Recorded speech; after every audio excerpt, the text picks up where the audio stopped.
नमस्कार मित्रांनो, स्वागत आहे तुमचं एन जी मॅथ क्लास या आपल्या यूट्यूब चॅनलमध्ये. मित्रांनो, आपण महा टी परीक्षेसाठी अतिशय संभाव्य अशी प्रश्नपत्रिका पाहत आहोत. आजची आपली संभाव्य प्रश्नपत्रिका क्रमांक 11 आहे. जर याच्या अगोदरच्या 10 प्रश्नपत्रिका तुम्ही पाहिल्या नसतील तर त्या सुद्धा तुम्हाला पाहून घ्यायच्या आहेत, कारण परीक्षेच्या दृष्टीने त्या अतिशय इम्पॉर्टंट आहे. ठीक आहे, मग या ठिकाणी आपला विषय कोणता आहे तर मराठी व्याकरणाची आपण प्रश्नपत्रिका पाहत असतो. ही प्रश्नपत्रिका अतिशय इम्पॉर्टंट का आहे तर ही आपण काय केलेली आहे, आतापर्यंत झालेल्या ज्या काही टी प्रश्नपत्रिका आहेत या प्रश्नपत्रिकेच्या विश्लेषणाच्या आधारावरती बनवलेली प्रश्नपत्रिका आहे.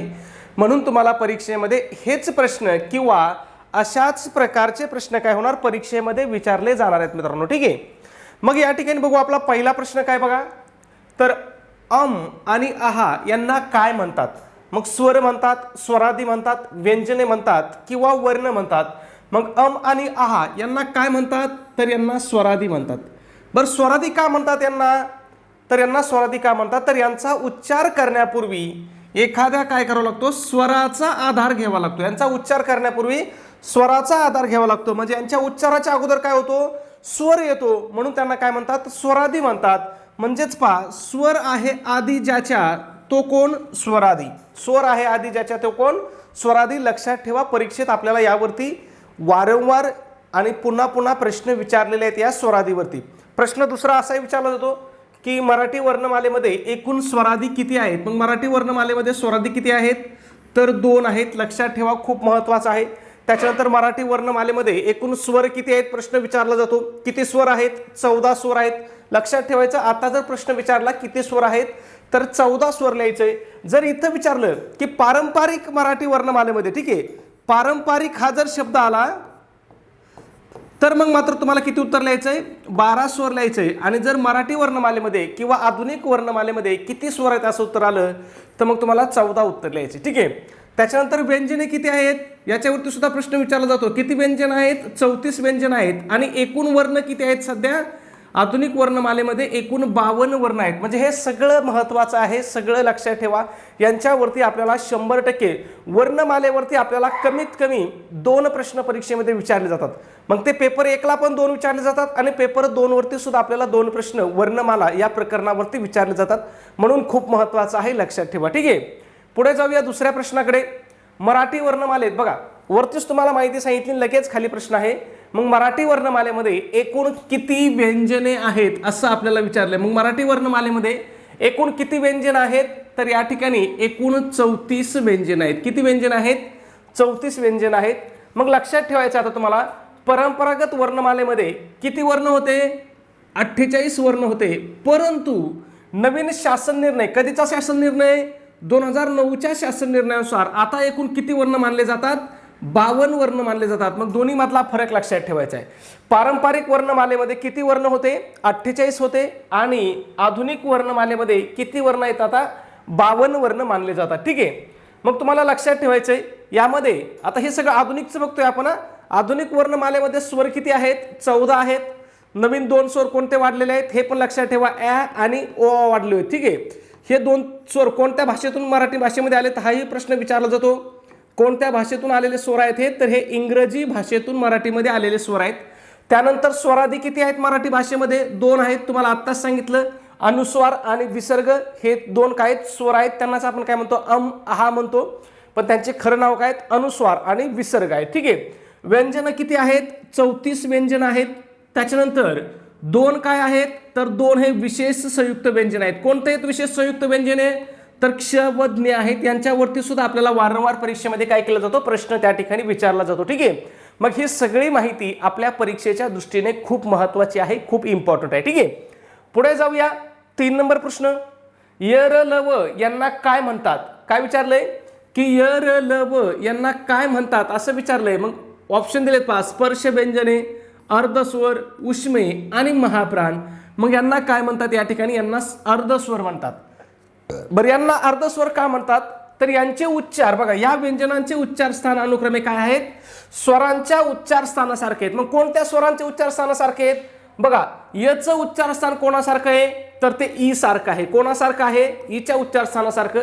रचं काय कोणासारखं आहे तर रचं रू सारखं आहे. आणि लचं कोणाच्या उच्चार स्थानासारखं आहे तर लू या स्वराच्या. आणि वचं वचं काय आहे तर उ या स्वराच्या उच्चार स्थानासारखं त्यांचं स्थान असल्यामुळे त्यांना काय म्हणतात, अर्धस्वर म्हणतात. मग प्रश्न असाही विचारला जातो की मराठी वर्णमालेमध्ये एकूण किती अर्धस्वर आहेत. मग किती अर्धस्वर आहेत तर एकूण 4 अर्धस्वर आहेत. इथं या महाप्राण वर्णावरती सुद्धा प्रश्न विचारला जातो की मराठी वर्णमालेमध्ये एकूण महाप्राण वर्ण किती आहेत तर किती आहेत, 14 वर्ण महाप्राण आहेत. आणि मुख्य महाप्राण वर्ण कोणता आहे तर मुख्य महाप्राण वर्ण ह आहे, हे पण लक्षात ठेवा. ठीक आहे, पुढे जाऊया पुढच्या प्रश्नाकडे. खूप महत्वाचं आहे मित्रांनो, या वर्णमालेवरती आपल्याला 100% 2 प्रश्न परीक्षेमध्ये विचारले जातात. तो वकिली करतो या वाक्यातील वकिली हे कोणत्या प्रकारचं नाम आहे. आता इथं काय विचारलं आपल्याला की वकिली हे जे नाम आहे हे कोणत्या प्रकारचं नाम आहे असं आपल्याला विचारलंय. मग पहा, सामान्य नाम आहे, विशेष नाम आहे, भाववाचक नाम आहे की धातुसाधित नाम आहे.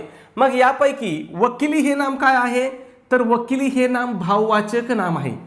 वकिली हे नाम काय आहे, भाववाचक नाम आहे.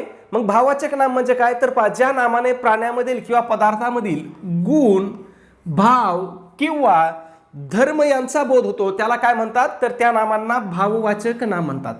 आता भाववाचक नाम हे काय केले जातात तर सामान्य नामाला प्रत्यय लावून काय केलं जातं, त्यांच्यापासून भाववाचक नाम तयार केले जातात.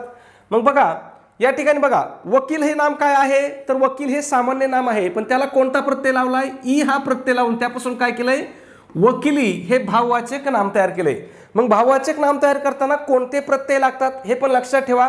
आई, की, गिरी, तात्व, पण, पणा, यवा हे प्रत्यय लावून काय केले जातात, भाववाचक नाम तयार केले जातात. पुन्हा एकदा प्रत्यय सांगतो, लक्षात ठेवा, पाठच करायचे हे प्रत्यय. आई, की, गिरी, तात्व, पण, पणा, यवा. ठीक आहे, पुढे जाऊया. बाकीचे पर्याय बघा. सामान्य नामाच्या व्याख्येवरती सुद्धा आपल्याला प्रश्न विचारला जातो. मग सामान्य नाम म्हणजे काय तर एकाच जातीच्या पदार्थामधील समान गुणधर्मामुळे दिलेलं जे काही नाव असतं त्याला काय म्हणतो आपण, सामान्य नाम म्हणतो. मग लक्षात ठेवायचे सामान्य नाम हे काय असतंय तर सामान्य नाम हे जातीवाचक असते. मग उदाहरणार्थ वकील असेल, डॉक्टर असेल, पर्वत असेल, नदी असेल, ही सगळे काय आहेत, सामान्य नाम आहेत. आणि विशेष नाम म्हणजे काय तर विशिष्ट व्यक्ती, वस्तू किंवा स्थळाला दिलेलं नाव म्हणजे काय असते, विशेष नाम असते. मग बघा, सामान्य नाम काय असतंय, जातीवाचक असतंय, आणि विशेष नाम काय असतंय तर विशेष नाम व्यक्तिवाचक असतंय. हा फरक लक्षात ठेवायचा. मग व्यक्तीचं जर पाहिलं तर पहा सचिन आहे. वस्तूचं जर पाहिलं बघा तर वस्तूमध्ये वेगवेगळे बघा, आता समजा कॅमेरा असेल, असे आपण वेगवेगळे नाव ठेवतो. ठीक आहे, त्याच्यानंतर स्थळाला दिलेलं नाव म्हणजे शहराचे नाव. समजा आता कोणचं, समजा बीड आहे तर बीड हे कोणतं नाम झालं तर बीड हे विशेष नाम झालं. आणि शहर हे कोणतं नाम झालं, शहर हे सामान्य नाम झालं. फरक लक्षात ठेवा. ठीक आहे, शहर हे काय झालं, सामान्य नाम झालं, आणि बीड हे काय झालं, विशेष नाम झालं. मग तसंच आहे, पर्वत हे काय होईल, सामान्य नाम होईल, आणि हिमालय हे काय होईल, विशेष नाम होईल. ठीक आहे, पुढे जाऊया. 5 नंबरचा प्रश्न पहा. रामाने रावणास मारले या वाक्यातील प्रयोग ओळखा. इथं आपल्याला एक वाक्य दिलंय आणि त्या वाक्यामधला काय करायला सांगितलंय, प्रयोग ओळखायला सांगितलाय. मग वाक्यामधला प्रयोग ओळखताना मी तुम्हाला काय सांगितलंय, सगळ्यात आधी तुम्हाला काय बघायचं आहे, त्या वाक्यामध्ये कर्ता कोण आहे ते बघायचंय, आणि वाक्यामध्ये कर्म आहे का ते बघायचं. या 2 गोष्टी सगळ्यात आधी बघायच्या. बघा, मग मारले, मारले काय आहे, क्रियापद आहे. मग मारणारा कोण आहे तर राम आहे, म्हणजे राम कोण झाला, कर्ता झाला. मारण्याची क्रिया कोणावर घडली, रावणावर घडली, म्हणून रावण कोण झाला, कर्म झाला. रावण कोण आहे, कर्म आहे. मग बघा, वाक्यामध्ये कर्ता पण आहे, कर्म पण आहे. ठीक आहे, वाक्यामध्ये कर्ता तर असतोच, कर्ता असल्याशिवाय वाक्यच होत नाही. ठीक आहे, पण कर्म सुद्धा आहे. मग आता आपल्याला दुसरी स्टेप काय बघायची असते प्रयोग ओळखताना, की याला प्रत्यय कोणाला लागलाय. मग प्रत्यय कोणाला लागलाय बघा, रामाला पण लागलाय आणि रावणाला पण लागलाय. इथं ने प्रत्यय आहे, इथं स प्रत्यय आहे. मग जेव्हा वाक्यामध्ये कर्ता आणि कर्म दोघांनाही प्रत्यय लागलेला असतो तेव्हा डोळे झाकून तुम्हाला भावे प्रयोग उत्तर लिहून टाकायचे. डोळे झाकून, कर्ता आणि कर्म दोघांना प्रत्यय लागला असेल तर डोळे झाकून काय करायचे, भावे प्रयोग हे उत्तर लिहून टाकायचे. तुमचं उत्तर कधीच चुकणार नाही. इथं अजून एक प्रश्न विचारला जातो की भावे प्रयोगामध्ये क्रियापद नेहमी कसं असते. हा प्रश्न सुद्धा परीक्षेमध्ये वारंवार विचारलेला आहे आणि खूप बेसिक प्रश्न आहे. मग भावे प्रयोगामध्ये क्रियापद नेहमी कसं असते पहा, तर ते तृतीय पुरुषी, नपुसकलिंगी आणि एकवचनी असते. महत्वाचं आहे, पाठच करायचं. जी गोष्ट पाठ करायला सांगितली ना ती पाठच करा, कारण परीक्षेमध्ये आपल्याला 100% त्यावरती प्रश्न विचारला जातो. ठीक आहे, पुढे जाऊया. 6 नंबर, सुवर्ण या शब्दाचा योग्य समानार्थी शब्द निवडा. काय सांगितलंय की सुवर्ण म्हणजे सोने या शब्दाचा समानार्थी शब्द विचारलाय. मग सध्या तुम्हाला माहिती आहे सोन्याचे भाव गगनाला भिडलेले आहेत आणि पंतप्रधान साहेबांनी सांगितलंय की सोनं खरेदी करू नका. मग सोन्याचा भाव सोन्याचा समानार्थी शब्द कोणता आहे? हेम आहे. मग बाकीचे पण तुम्हाला सोन्याचे समानार्थी शब्द लक्षात ठेवायचे आहेत पहा, कारण हेम, कनक, कांचन, कुंदन ही सगळी समानार्थी शब्द काय आहेत? सोन्याचे आहेत. बघा, सोने असेल याच्यावरती आपल्याला बऱ्याच वेळेस प्रश्न विचारलेले आहे. सोने असेल, समुद्र असेल, नदी असेल, चंद्र असेल, ही असे काही नावं आहेत की ज्याच्यावरती आपल्याला वारंवार समानार्थी शब्द विचारलेले आहेत. ठीक आहे, त्यामुळे लक्षात ठेवायचं आहे. चांदीला काय म्हणतात? तर चांदीला रजत म्हणतात. आणि मणी, रत्न कशाला म्हणतात? तर मणी किंवा मौल्यवान खडा म्हणजे रत्न असतो. ठीक आहे, पुढे जाऊया. प्रश्न क्रमांक पाहण्या एक छोटीशी पण अतिशय महत्त्वाची अशी सूचना मित्रांनो, आपण महा TET परीक्षेसाठी अतिशय इम्पॉर्टंट, अतिशय महत्त्वपूर्ण अशी टेस्ट सिरीज या ठिकाणी सुरू केलेली आहे. आपल्या टेस्ट सिरीजचं वैशिष्ट्य की ही महा TETच्या संपूर्ण अभ्यासक्रमावर आधारित अशी आपली टेस्ट सिरीज असणार आहे. मग या ठिकाणी तुम्हाला काय भेटेल यामध्ये पहा, तर 10 टेस्ट पेपर भेटतील. त्याचबरोबर सगळ्यात महत्त्वाचं, तुम्हाला आतापर्यंत झालेल्या महा TETच्या सर्व प्रश्नपत्रिका भेटतील. आणि ह्या सगळ्या प्रश्नपत्रिका तुम्हाला कशा भेटतील? तर त्या तुम्हाला उत्तर सूची सहित भेटतील. म्हणजे तुम्हाला याला त्याला प्रश्न विचारण्याची गरज त्या ठिकाणी नाही. तुम्हाला उत्तर सूची सहित काय केल्या जातील? ह्या सगळ्या प्रश्नपत्रिका पाठवून दिल्या जातील. ठीक आहे, त्याच्यानंतर बरेच जण विचारतात की सर आतापर्यंत झालेल्या म्हणजे नेमकं कधीपासून झालेल्या? तर TET परीक्षा चालू झाल्यापासून. मग TET परीक्षा कधीपासून चालू झाली होती? तर 2013 पासून झाली होती. मग 2013 पासून आतापर्यंत झालेल्या सगळ्या कोणत्या? पेपर 1च्या पण सगळ्या प्रश्नपत्रिका आणि पेपर 2च्या पण सगळ्या प्रश्नपत्रिका, म्हणजे दोन्ही पेपरच्या तुम्हाला आतापर्यंत झालेल्या सगळ्या प्रश्नपत्रिका काय भेटतील? उत्तरासहित भेटतील, ज्या की TET परीक्षा, येणाऱ्या TET परीक्षेसाठी काय असणार आहेत? अतिशय इम्पॉर्टंट असणार आहे. ठीक आहे, त्याचबरोबर आपण इथं तुम्हाला अतिशय इम्पॉर्टंट अशा नोट्स सुद्धा देतोय. मग त्यामध्ये मराठी असेल, हिंदी असेल, इंग्रजी असेल, मानसशास्त्र असेल, इतिहास असेल, भूगोल असेल, गणित बुद्धिमत्ता असेल, ह्या सगळ्या विषयाच्या अतिशय इम्पॉर्टंट, अतिशय महत्त्वपूर्ण अशा नोट्स सुद्धा आपण तुम्हाला प्रोव्हाइड करतोय. ठीक आहे, त्याचबरोबर तुम्हाला माहिती आहे की आता 4थी ते 8वीचे जे काही शालेय पुस्तकं आहेत त्यांच्यावरती सुद्धा आपल्याला काय केलं जातात? अतिशय इम्पॉर्टंट प्रश्न विचारले जातात. मग आता 4थी ते 8वी पर्यंतचे जे काही शालेय पुस्तक आहेत त्यांच्या सुद्धा अतिशय IMP अशा नोट्स आपण तुम्हाला देतोय. मग त्यामध्ये 4थी ते 8वीचा इतिहास असेल, 4थी ते 8वीचा भूगोल असेल, 4थी ते 8वीचं राज्यशास्त्र असेल आणि 4थी ते 8वीचा विज्ञान असेल. ठीक आहे, मग जर तुम्ही परीक्षेला जाण्यापूर्वी जाता जाता फक्त एवढ्यांचा जरी अभ्यास केला तरी तुम्ही परीक्षेमध्ये सहज 100 पेक्षा जास्त मार्क काय या ठिकाणी सहज मिळवू शकताय. आणि एवढे मार्क जर मिळाले तर तुम्ही पहिल्याच प्रयत्नामध्ये काय होणार? परीक्षा सहज पास होणार. ठीक आहे, मग याची किंमत किती आहे मित्रांनो? तर फक्त 200 रुपये किंमत आहे. पण त्यामध्ये सुद्धा विद्यार्थ्याच्या मागणीस्तव आपली ऑफर चालू आहे. मग ऑफरनुसार जर तुम्ही आज आपली टेस्ट सिरीज घेतली तर ती तुम्हाला फक्त आणि फक्त किती रुपयाला भेटणार आहे? 139 रुपयाला भेटणार आहे. मग हे 139 रुपये पाठवण्यासाठी तुम्हाला काय करायचं आहे? तर तुम्हाला व्हॉट्सॲपला मेसेज करायचा आहे. आपला व्हॉट्सॲप नंबर कोणता आहे पहा, तर 77 75 88 12 88 हा आपला काय आहे? व्हॉट्सॲप नंबर आहे. या व्हॉट्सॲप नंबरवरती तुम्हाला मेसेज करायचा आहे की सर आम्हाला स्कॅनर पाठवा किंवा QR कोड पाठवा. मग त्या ठिकाणी तुम्हाला काय केलं जाईल? स्कॅनर पाठवलं जाईल. त्या स्कॅनरवरती तुम्हाला फक्त आणि फक्त काय करायचं आहे? 139 रुपये पे करायचे आहेत. किती रुपये पे करायचे आहेत? फक्त 139 रुपये पे करायचे आहेत. आता पैसे स्कॅनरवरती का पाठवायचे? तर स्कॅनरवरती पैसे पाठवणं सोपं असते, सुरक्षित असते आणि आपले पैसे चुकून दुसऱ्या व्यक्तीला जाण्याचा धोकाही त्या ठिकाणी राहत नाही.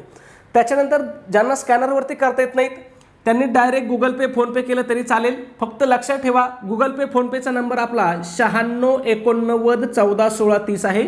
मग लक्षात ठेवा, हा आपला गुगल पे, फोनपे नंबर आहे आणि हा आपला व्हॉट्सॲप नंबर आहे. दोन्ही मधला फरक लक्षात ठेवा. तुम्हाला त्या नंबरवरती पैसे पाठवल्यावरती काय करायचं आहे? त्याचा एक स्क्रीनशॉट काढायचा आहे. तुम्ही जे पैसे पाठवले 139 रुपये त्याचा स्क्रीनशॉट काढायचा आहे आणि तो स्क्रीनशॉट काय करायचा आहे? मला व्हॉट्सॲपवरती पाठवायचा आहे. व्हॉट्सॲप नंबर कोणता आहे आपला? 77 75 88 12 88. व्हॉट्सॲपवरती तुमचा स्क्रीनशॉट मिळाल्याबरोबर 5 मिनिटाच्या आतमध्ये तुम्हाला काय केलं जाईल? व्हॉट्सॲपवरती तुम्हाला संपूर्ण स्टडी मटेरियल हे PDF फाईलच्या स्वरूपामध्ये पाठवून दिलं जाईल. ठीक आहे, पुढे जाऊया. आपल्या प्रश्नाकडे जास्त वेळ घेणार नाही तुमचा. प्रश्न क्रमांक 7 आहे, अरण्य रुदन या अलंकारिक शब्दाचा अर्थ काय? अलंकारिक शब्दावरती सुद्धा आपल्याला प्रश्न विचारले जातात. मग अरण्य रुदन या अलंकारिक शब्दाचा अर्थ काय होतो?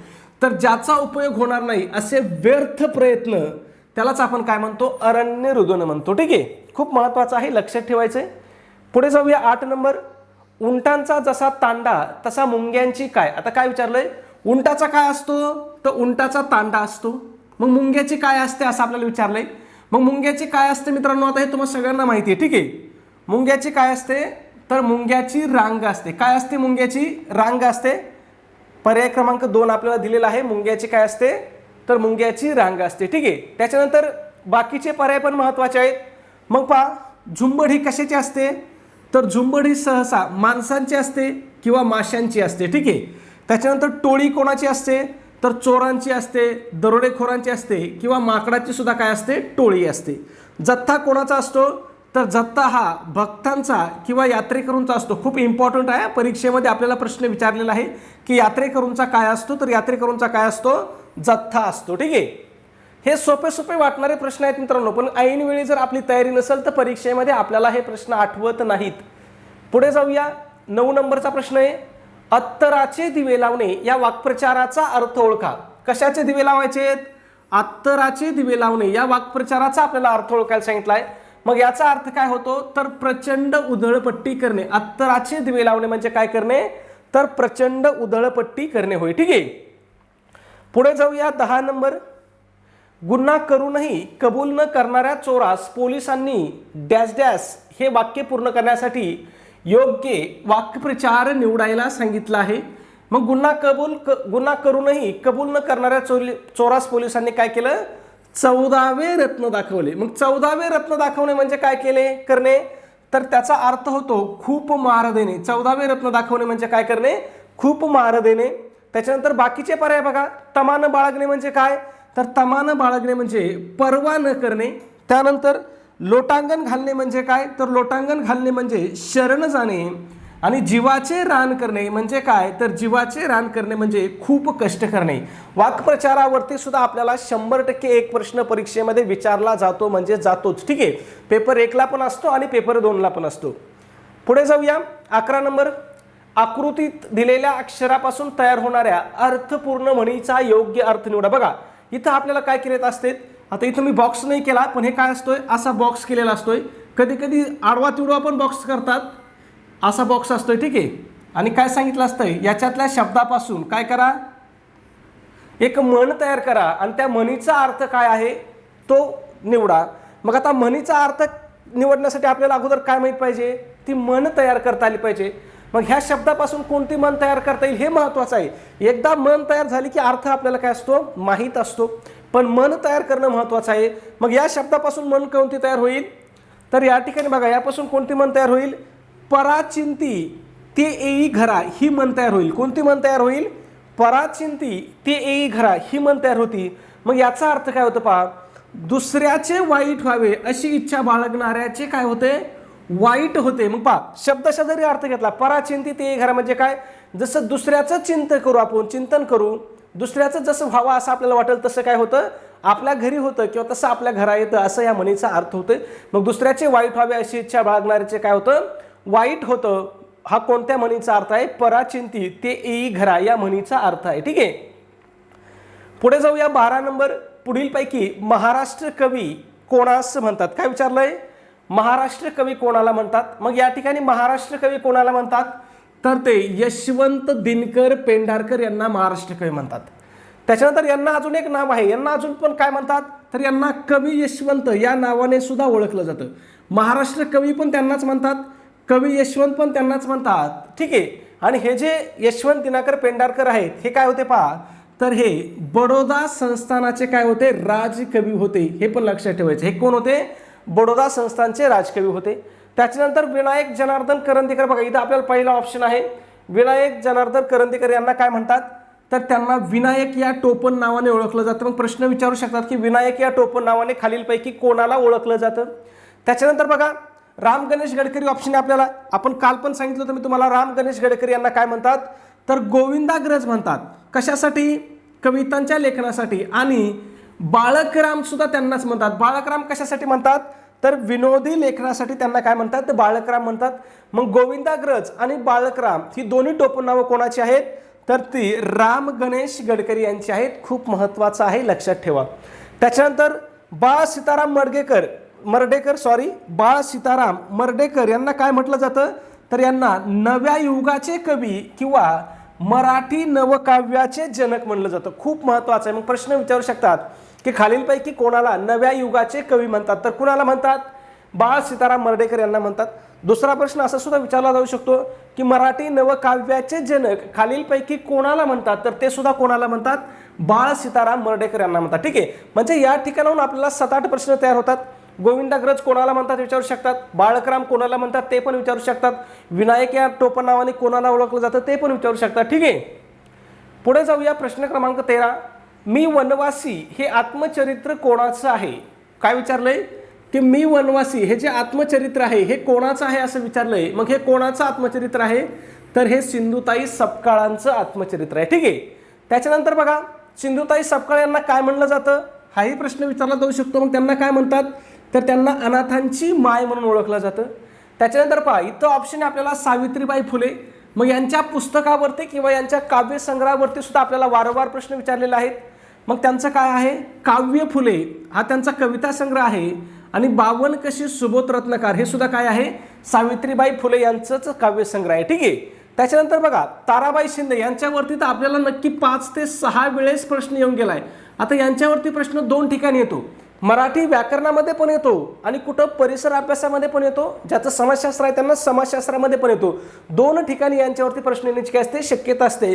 कारण ताराबाई शिंदे यांनी काय केला होता? स्त्री पुरुष तुलना हा ग्रंथ लिहिला होता. कधी लिहिला होता? 1882 साली. आणि हा ग्रंथ लिहून त्यांनी काय केलं होतं? पुरुष सत्ताक पद्धतीवरती टीका केली होती. ठीक आहे, म्हणजे महिला आणि पुरुषाच्या पद्धतीवर टीका करणारा पहिला ग्रंथ कोणता आहे? तर तो स्त्री पुरुष तुलना आहे, जो एका महिलेने लिहिला होता. कुणी? ताराबाई शिंदे यांनी. आणि हा ग्रंथ लिहिण्यासाठी यांना प्रेरणा कोणाकडून भेटली होती? तर ती महात्मा फुले यांच्याकडून प्रेरणा भेटली होती. याच्यावरती सुद्धा आपल्याला प्रश्न परीक्षेमध्ये विचारलेला आहे. ठीक आहे, पुढे जाऊया. 14 नंबर, कद्रू या शब्दाचा योग्य विरुद्धार्थी शब्द काय होईल? काय विचारलंय? कद्रू या शब्दाचा विरुद्धार्थी शब्द विचारलाय. मग तुम्हाला कद्रू म्हणजे काय आधी ते माहित पाहिजे. मग कद्रू म्हणजे कोण? तर कद्रू म्हणजे कंजूस. कद्रू कोणाला म्हणतात? कंजूस माणसाला किंवा पैसे खर्च न करणाऱ्या माणसाला काय म्हणतात? म्हणजे पैसे खर्च करण्यास कचरणारा, म्हणजेच पैसे खर्च न करणारा किंवा कंजूस माणूस त्याला काय म्हणतात? तर त्याला कद्रू म्हणतात किंवा कृपण सुद्धा त्यालाच म्हणतात. मग लक्षात ठेवा, कद्रू या शब्दाचे समानार्थी शब्द काय आहेत बघा? कृपण आहे, कंजूस आहे किंवा पैसे खर्च करण्यास कचरणारा किंवा पैसे खर्च न करणारा आहे. मग याचा विरुद्धार्थी शब्द काय होईल? तर याचा विरुद्धार्थी शब्द उदार होईल. कारण आपल्याला विचारलंय काय? आपल्याला विरुद्धार्थी शब्द विचारलाय. जर समानार्थी शब्द विचारला, हाच प्रश्न कदाचित विचारू शकतात, विरुद्धार्थी शब्द काढून टाकतील आणि त्याच्या जागेवर काय करतील? समानार्थी शब्द टाकतील. मग यात कद्रू या शब्दाचा समानार्थी शब्द काय होईल? तर तो कृपण होईल. मग तुम्हाला दोन्ही गोष्टी लक्षात ठेवायच्या आहेत, कारण खूप महत्त्वाचं आहे. पुढे बघा 15 नंबर, अंबर या शब्दाचा समानार्थी शब्द ओळखा. मग अंबर या शब्दाला काय म्हणतात? तर व्योम म्हणतात, तुम्हाला माहिती आहे. मग इथं बघा या आकाशाच्या समानार्थी शब्दावरती प्रश्न विचारले जातात, सोन्याच्या समानार्थी शब्दावरती पण, समुद्र आणि वाऱ्याच्या समानार्थी शब्दावरती सुद्धा आपल्याला वारंवार प्रश्न विचारलेले आहेत. म्हणून एवढे तुम्हाला पाठच करायचे आहेत. मग आकाशालाच काय म्हणतात? आभाळ म्हणतात, अंबर म्हणतात, आसमान म्हणतात, नभ म्हणतात, अंतराळ म्हणतात, व्योम म्हणतात, तारांगण म्हणतात, तरीक्षी म्हणतात.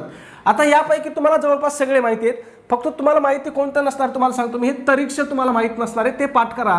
आणि हे व्योम सुद्धा काही लोकांना माहीत नसणार आहे. ठीक आहे, काहींना माहीत असेल, ज्यांनी मागच्या प्रश्नपत्रिकेचा अभ्यास केला आहे त्यांना माहीत असेल, ज्यांनी नसेल केला त्यांना माहीत नसेल. त्याच्यानंतर बघा सोन्याला काय म्हणतात हे पण लक्षात ठेवा. मग हे म्हणजे सोनं, कनक आहे, स्वर्ण आहे, हिरण्य आहे, सुवर्ण आहे आणि कांचन आहे. हे सगळे कशाचे आहेत? सोने या शब्दाचे समानार्थी शब्द आहेत. समुद्राचं काय? सिंधू आहे, सागर आहे, रत्नाकर आहे. अनिल म्हणजेच काय? वारा या शब्दाचे समानार्थी शब्द बघा, अनिल आहे, वायू आहे, मरुत आहे, हवा आहे, पवन आहे, समीरण आहे. आता याच्यामध्ये सुद्धा तुम्हाला बघा हे मरुत माहीत नसेल आणि हे समीरण माहीत नसेल, मग तुम्हाला बाकीचे पाठ करायचे का? जे माहिती आहेत ते, बाकीचे पाठ नाही करायचे, जे माहिती नाहीत ते पाठ करायचे. ठीक आहे, मग इथं मरुत पाठ ठेवा आणि समीरण पाठ ठेवा. पुढे जाऊया 16 नंबर, शरद ऋतूत अंगणात दुधासारखे पिठूर चांदणे पडले होते या वाक्यातील उपमेय कोणते? आता इथे एक वाक्य दिलंय आणि या वाक्यामधलं आपल्याला उपमेय कोण आहे हे विचारलंय. मग तुम्हाला आधी माहित पाहिजे की बाबा उपमेय कशाला म्हणतात, काय उपमेय कोणाला म्हणतात हे माहित पाहिजे तुम्हाला. मग उपमेय कोणाला म्हणतात? तर बघा अलंकारामध्ये ज्या वस्तूची तुलना करायची असते तिला काय म्हणतात? उपमेय म्हणतात. मग इथं बघा बरं कोणाची तुलना करायची? शरद ऋतूत अंगणात दुधासारखे पिठूर चांदणे पडले होते. कोणाची तुलना केली?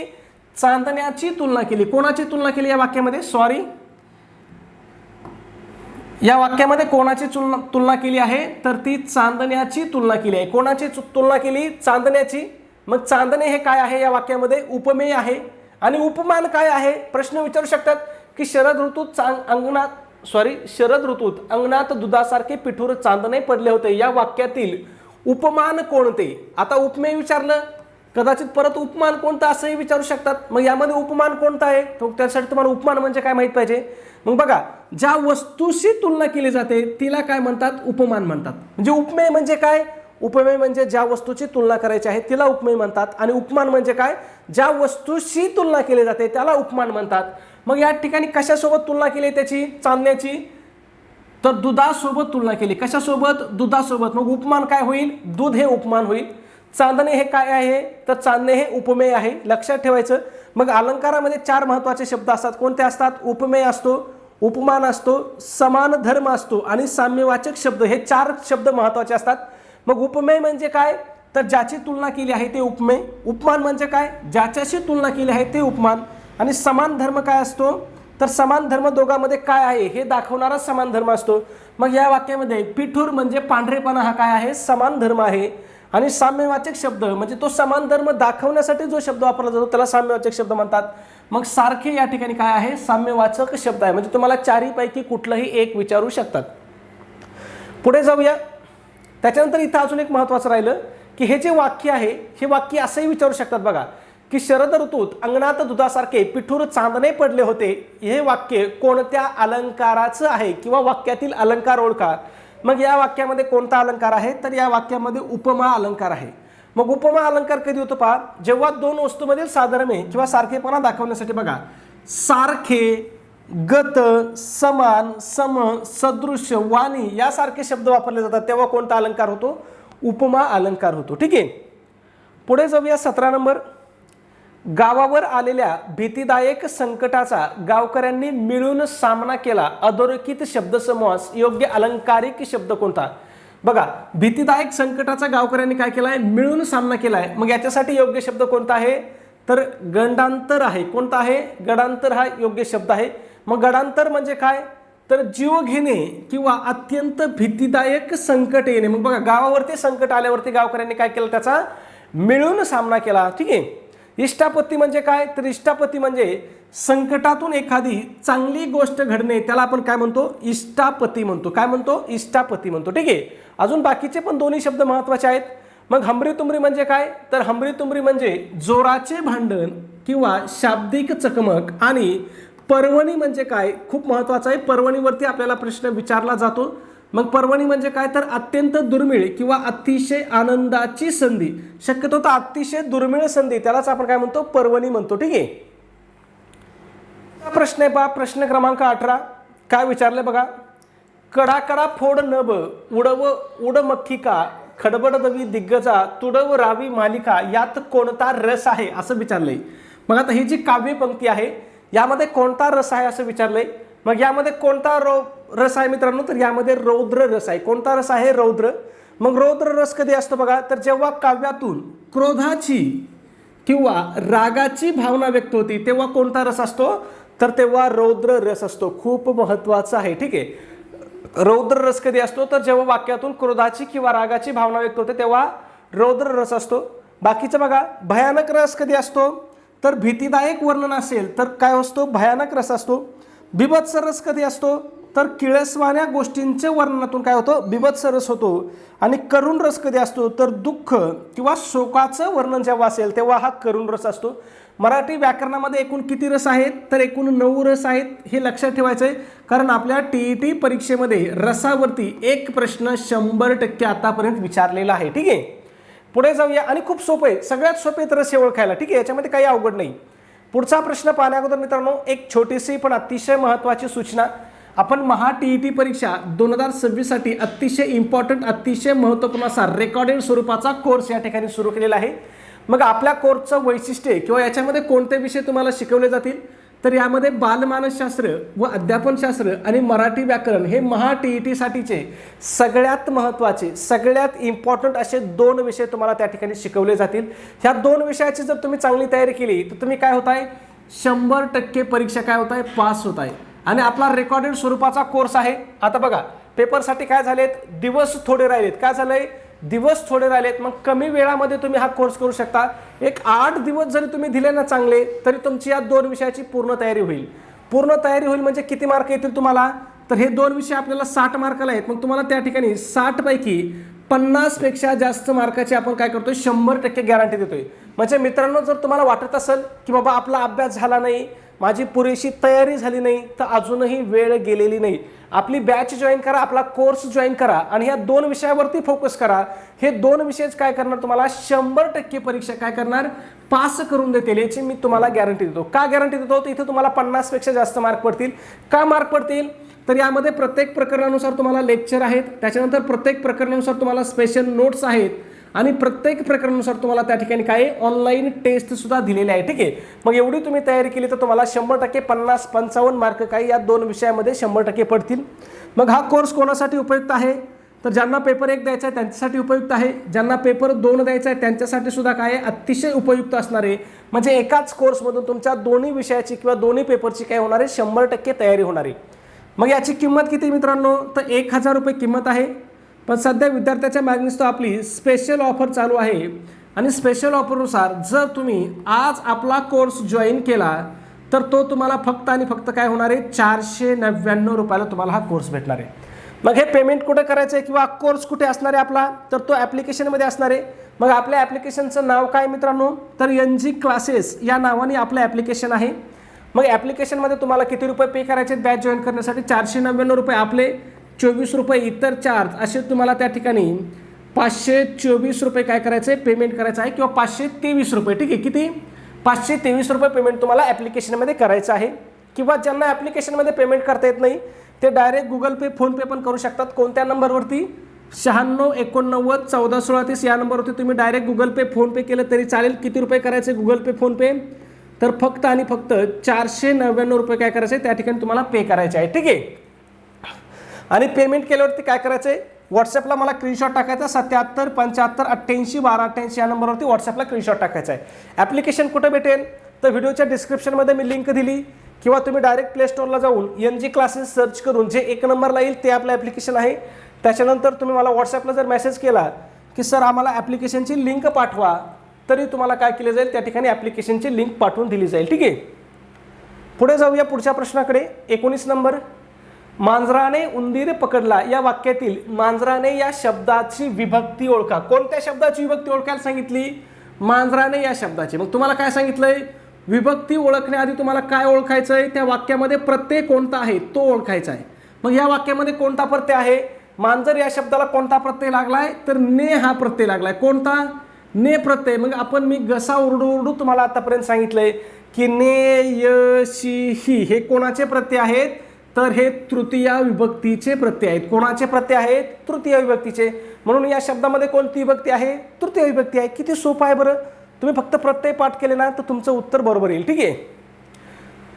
अजून बघा, हे द्वितीयामध्ये आणि चतुर्थी विभक्तीमध्ये काय असतात, सारखेच प्रत्यय असतात. कोणते असतात प्रत्यय, स, ला, ते हे एकवचनी असतात आणि अनेकवचनी कोणते असतात, स, ला, ना, ते. खूप सोपं आहे मित्रांनो, लक्षात ठेवा. ठीक आहे. सला ते एकवचनी आणि सला नाते हे अनेकवचनी काय आहेत, द्वितीय आणि चतुर्थी विभक्तीचे प्रत्यय आहेत. दोन्हीमध्ये सारखेच प्रत्यय असतात आणि प्रथमा विभक्तीमध्ये कोणताही प्रत्यय नसतो, हे लक्षात ठेवायचं.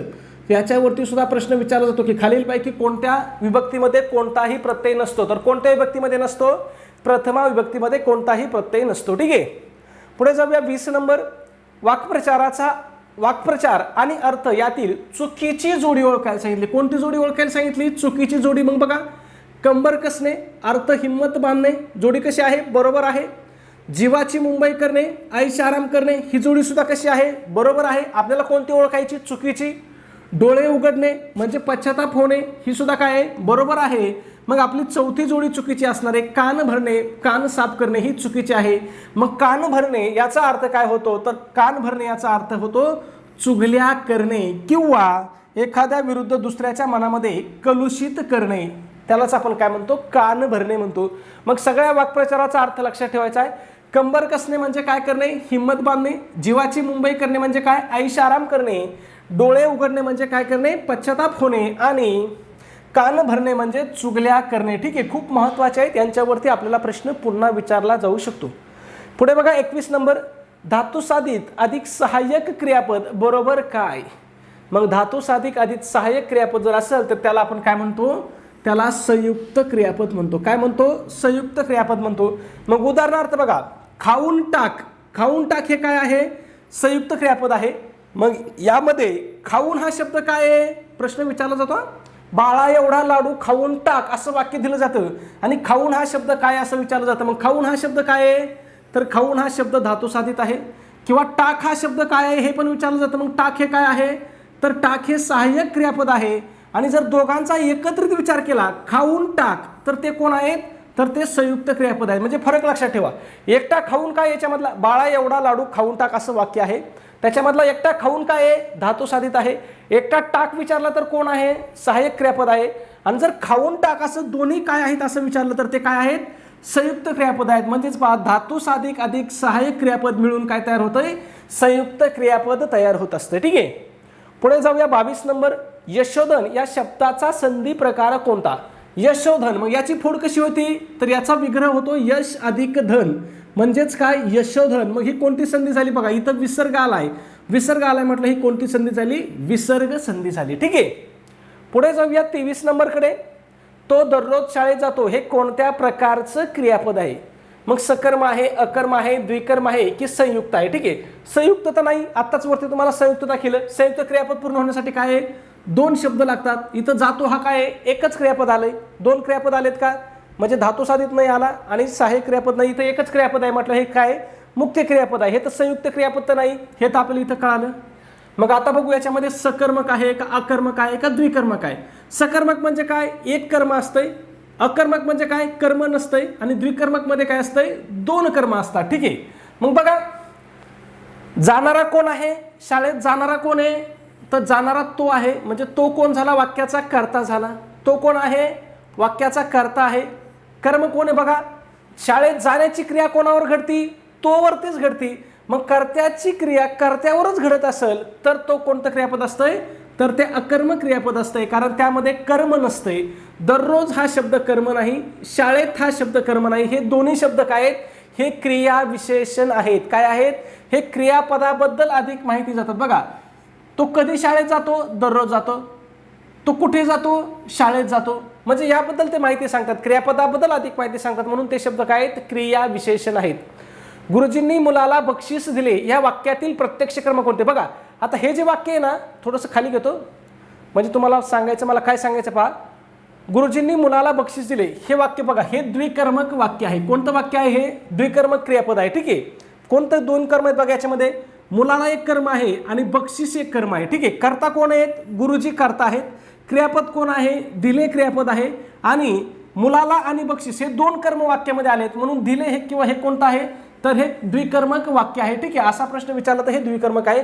पण इथं काय विचारलंय, तर प्रत्यक्ष कर्म कोणते. बघा आता दोन कर्म आहेत म्हटलं, काय असणार आहे, एक असणार आहे प्रत्यक्ष कर्म आणि एक असणार आहे अप्रत्यक्ष कर्म. ठीक आहे, दोन कर्म म्हटलं काय असणार आहे, एक प्रत्यक्ष कर्म आणि एक काय असतंय, अप्रत्यक्ष कर्म असतंय. मग इथं आपल्याला कोणतं विचारलंय, प्रत्यक्ष कर्म विचारलंय. मग प्रत्यक्ष कर्म काय यामध्ये, तर प्रत्यक्ष कर्म हे बक्षीस आहे आणि मुलाला हे काय आहे, अप्रत्यक्ष कर्म आहे. दोन्ही मधला फरक तुम्हाला लक्षात ठेवायचा. ठीक आहे, पुढे जाऊया 25 नंबर, दुप्पट नफामधील दुप्पटचा उपप्रकार सांगा. दुप्पट, मग हे काय आहे दुप्पट, तर हे आवृत्तीवाचक आहे. ठीक आहे, दुप्पट हे काय आहे, आवृत्तीवाचक आहे. पुढे जाऊया 26 नंबर, म्हणजे आपला शेवटचा प्रश्न. मराठी वर्णमालेमध्ये एकूण किती व्यंजने आहेत असं आपल्याला विचारलंय. ऑप्शन दिलेत पहा, 12 आहेत, 34 आहेत, 48 आहेत की 50 आहेत. या प्रश्नाचं योग्य उत्तर तुम्हाला काय करायचं आहे मित्रांनो, कमेंटमध्ये सांगायचं आहे. त्याचबरोबर चॅनलला सबस्क्राईब केलं नसेल तर लगेच सबस्क्राईब करा. व्हिडिओ आवडला असेल तर एक लाईक करा. आणि आपला व्हिडिओ, तुम्हाला एक विनंती आहे की तुमच्याकडे असणाऱ्या शैक्षणिक ग्रुपला किंवा तुमच्या मित्रपरिवारांना जे TET परीक्षेची तयारी करत आहेत त्यांना नक्की शेअर करत चला, पाठवत चला. धन्यवाद मित्रांनो.